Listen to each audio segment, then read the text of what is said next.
Salut à tous les amis, ici la pause montre en direct de Montréal. Aujourd'hui je porte une petite Anhart, donc il me reste encore quelques jours avec. Je suis en train de préparer gentiment ce duel de montres avec la Baltic Peter Otto. Et du coup c'est le rendez-vous pas hebdomadaire, rendez-vous mensuel des sorties du mois, donc mois de novembre 2024. Aujourd'hui, n'hésitez pas à vous abonner. À chaque fois que je demande, les gens répondent présent pour s'abonner. Ça me fait super plaisir et surtout, ça m'aide à avoir un peu plus de référencement, ce genre de choses. Donc, c'est parti pour les sorties du mois. 8 montres aujourd'hui. Ça va de la Awake jusqu'à Universal Genève. Donc, c'est parti. Alors, on commence avec la Awake Sun Mai. Donc, Awake sort une nouvelle, plutôt un nouvel ADN, on va dire. Awake, qui fête apparemment ses 5 ans, sort une nouvelle montre avec un ADN différent pour Awake. Apparemment, c'est le nouvel ADN que souhaite la marque. Donc, je vous invite aussi à regarder la vidéo avec Franck Sensé et le fondateur, je crois qu'il s'appelle Lilian, de Awake, qui explique un peu plus en détail cette Awake Sunmai où ils ont fait un effort considérable avec le cadran. Cadran disponible en 4 couleurs plus une édition limitée qui ressemble quand même pas mal à la version rouge. Donc 4 couleurs de cadran. Moi, mon préféré, il n'est pas indiqué ici, mais je pense que ça serait le vert. Et le cadran, du coup, est fait par un artisan spécialiste dans le laquage. Et en fait, c'est un artisanat vietnamien où il va laquer et appliquer plusieurs couches avec des feuilles d'argent pour rendre un résultat plutôt sympa qui, je pense, prend très bien la lumière. Donc c'est un mouvement l'âge opéré et autour des 2000 € pour cette montre avec un petit twist au niveau du Luminova que j'apprécie fortement. La deuxième montre avec laquelle je voudrais un petit peu parler, mais sans trop rentrer dans les détails, je pense que vous l'avez vu passer en ce mois de novembre, c'est la série K Parade, référence 1174. Donc, c'est une nouvelle sortie chez Serica à 1490 €, toujours avec un Soprod.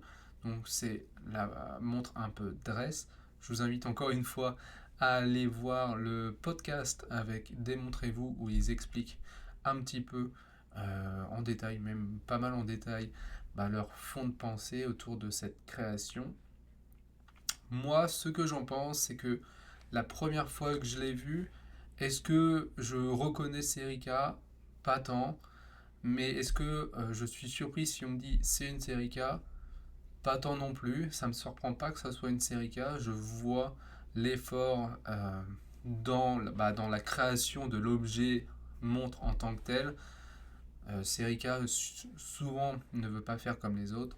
Donc là, on a une montre de forme avec une énorme lunette qu'ils appellent Stadium. Et est-ce que je suis fanat de cette montre ou est-ce que je serai client? Non. Moi, mon petit avis personnel, c'est que elle me paraît un peu trop féminine avec un cadran ocre, un peu trop féminine un petit peu en général. Mais pour moi, me paraît un poil trop grosse pour une femme, dans le sens que on est avec 35 mm de largeur, 41 mm de corne, pardon. Sur un poignet de femme, je pense que ça serait l'équivalent pour nous de porter une 41 mm. Est-ce que pour une montre dress pour femme, 41 mm, si on faisait un peu le rapprochement, c'est raisonnable? Pas tant. En tout cas, entre les deux, je préfère la noire. Et ce que j'aime bien, cette fois, c'est ce que disait un des fondateurs, c'est le choix d'avoir deux aiguilles au lieu de trois, ne pas avoir la trotteuse, dans le sens que c'est vrai que ça ajoute un petit peu un petit côté euh, tranquille quand on porte la montre où on n'est pas pressé par le temps. Ça, j'aimais bien cette petite comparaison entre la trotteuse qui trotte, qui trotte, qui trotte et le temps qui passe. C'est vrai que quand on porte cette montre-là, on a un peu le temps qui s'arrête. Et du coup, ça m'a fait penser un petit peu à ma Cartier Must que j'avais présentée avec Thomas. Donc je vous invite à regarder, c'est une Cartier Must, du coup une vintage, deux aiguilles, et du coup bah, quand même un petit peu habillé, donc je vous invite à regarder ça. La troisième montre que je voudrais vous parler, c'est Nomos, qui sort une nouvelle édition, réédition plutôt, de leur Néomatic Club Sport, cette fois-ci en diamètre de 34 mm. Donc ils avaient fait 37 et 42, ou ils avaient fait 42, puis 37, puis 39, puis 34. Et là, cette fois, on a 34 mm.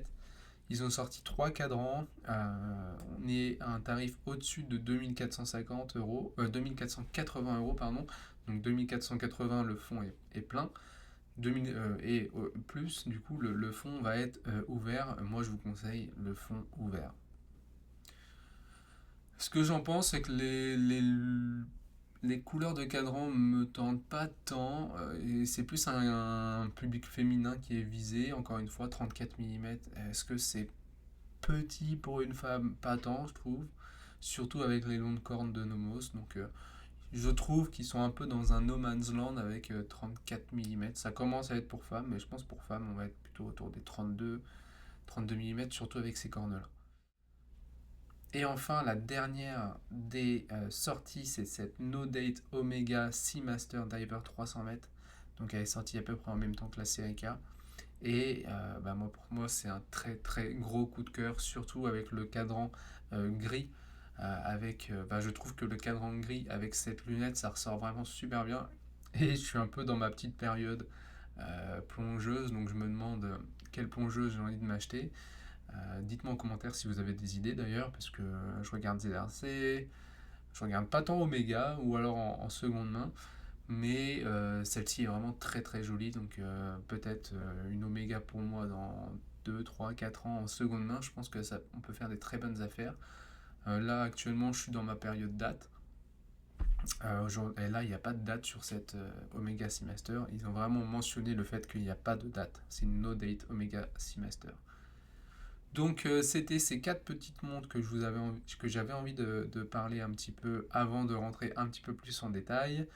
Dites-moi en commentaire si une des quatre là vous plaît plus que les autres. J'ai trouvé que ce mois-ci était assez calme, donc vous allez voir par la suite, j'ai essayé de trouver des choses, mais c'était assez compliqué de trouver des choses. Donc on commence avec la première des montres. Donc la première montre que je veux vous parler, c'est le Forban Sécurité Mer, l'édition l'Omaha. Donc l'Omaha pour Omaha Beach, c'est une édition faisant référence au D-Day, donc au débarquement qui s'est passé dans ma Normandie natale. Donc ça me fait plaisir, j'ai grandi non loin des plages du débarquement, plutôt à Utah Beach, dans la Manche, pour ceux qui connaissent. Et du coup, le Forban nous sort ce chronographe. Donc, c'est première complication pour le Forban. Et ils ont sorti ça du coup début novembre à un tarif de 1690 à 1944 euros. Donc, deux tarifs parce qu'on a une édition limitée, ça sera la verte, et une édition non limitée, ça sera la noire. L'édition limitée est limitée à 44 pièces seulement, mais je pense que c'est un bon tirage, on va dire. Je pense pas que la Nord va dépasser énormément plus, si ce n'est moins.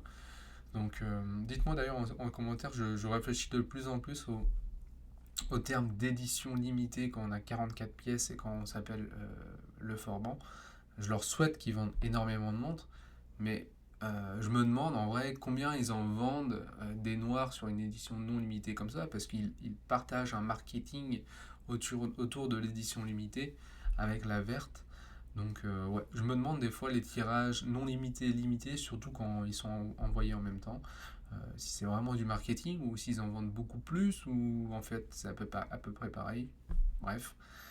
Euh, Édition limitée pour la verte qui est au tarif de 1944, pour la noire 1690, donc 250 euros de différence pour au final pas grand chose, donc de plus je veux dire. Il n'y a pas grand chose de plus parmi les deux, j'ai pas trop trouvé de grosses différences, hormis on avait un petit identifiant comme comme avaient par exemple les soldats dans la Seconde Guerre mondiale.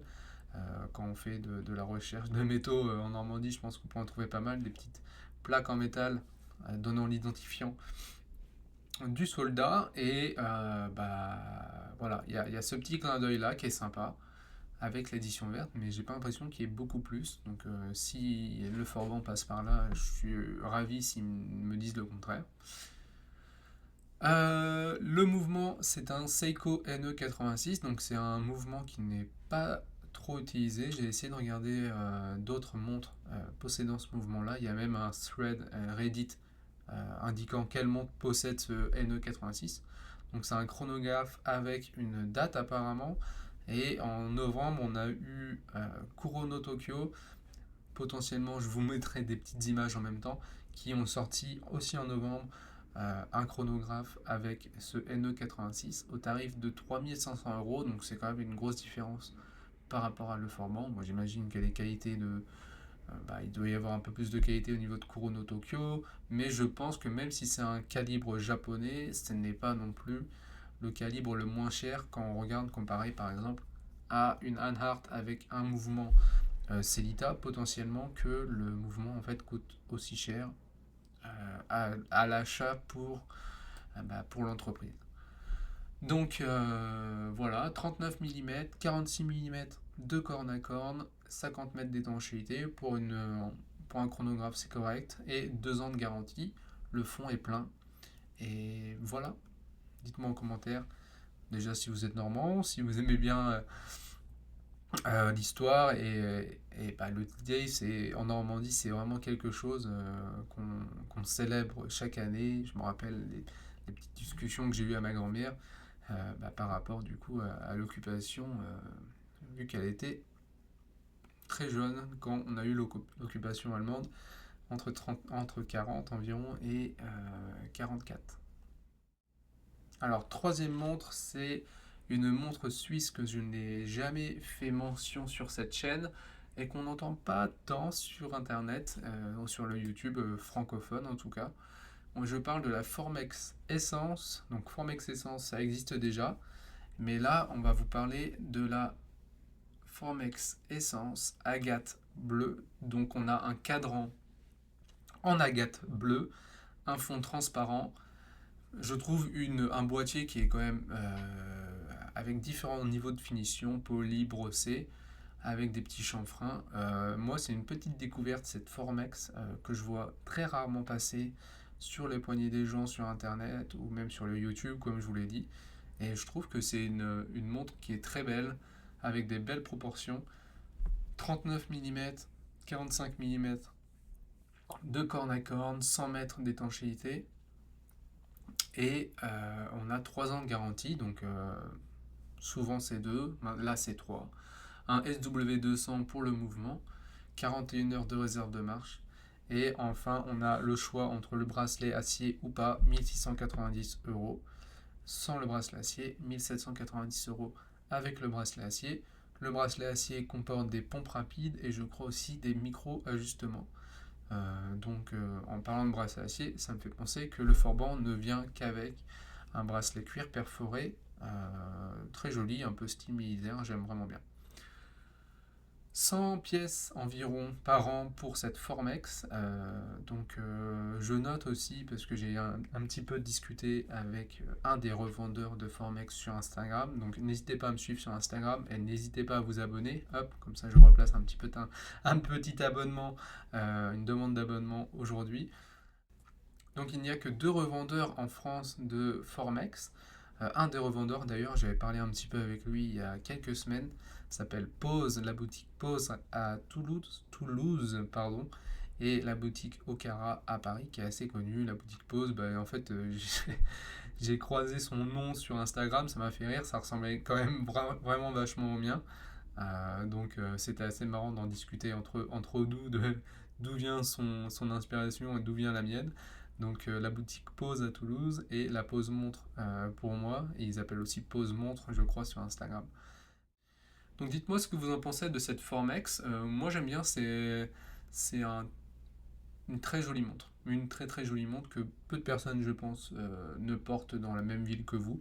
Donc si vous voulez quelque chose d'un petit peu exclusif, bien fini, je pense que c'est une très belle, proposition. En plus pour moi, il y a la date, donc c'est parfait. La montre que je veux vous mentionner maintenant, c'est tout récent. Là, j'ai regardé mes emails ce matin. Je galérais à trouver une dernière montre à vous présenter aujourd'hui. Et Yema m'a un petit peu sauvé.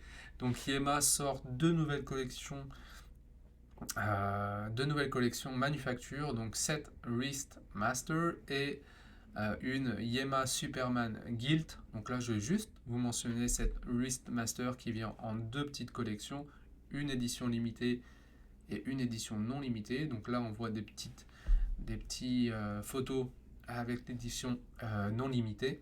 Et là maintenant, vous voyez l'édition limitée à 200 pièces à 2449 euros. Et là maintenant, je reviens et cette édition-là est à 2249 euros avec le micro-rotor CMM20, 70 heures de réserve de marche, garantie 5 ans. Je trouve que les specs que donne le Yema Manufacture sur le mouvement est vraiment vraiment bonne. Moins 3, plus de 7 secondes par jour. Ça me fait penser que Formex c'était Cosc et que Forban, j'ai pas trouvé d'informations dessus, je crois, sur la fiabilité du mouvement par jour. Donc faut que je creuse potentiellement. Alors, ce que j'en pense de celle-ci, pour être honnête, j'aime bien. J'aime bien, mais j'ai un petit problème avec les montres qui sont plus chères que d'autres. Par exemple, cette Yema Wristmaster, donc à 2250 euros ici.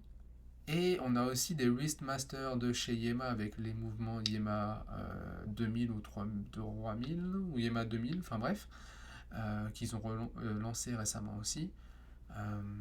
Et en fait, le boîtier, je pense, ne change pas, alors que je sais qu'ils ont fait des efforts sur la Superman. Donc en fait, ce qui change vraiment, c'est le mouvement à l'intérieur, qui fait un écart de prix d'environ 1000 euros.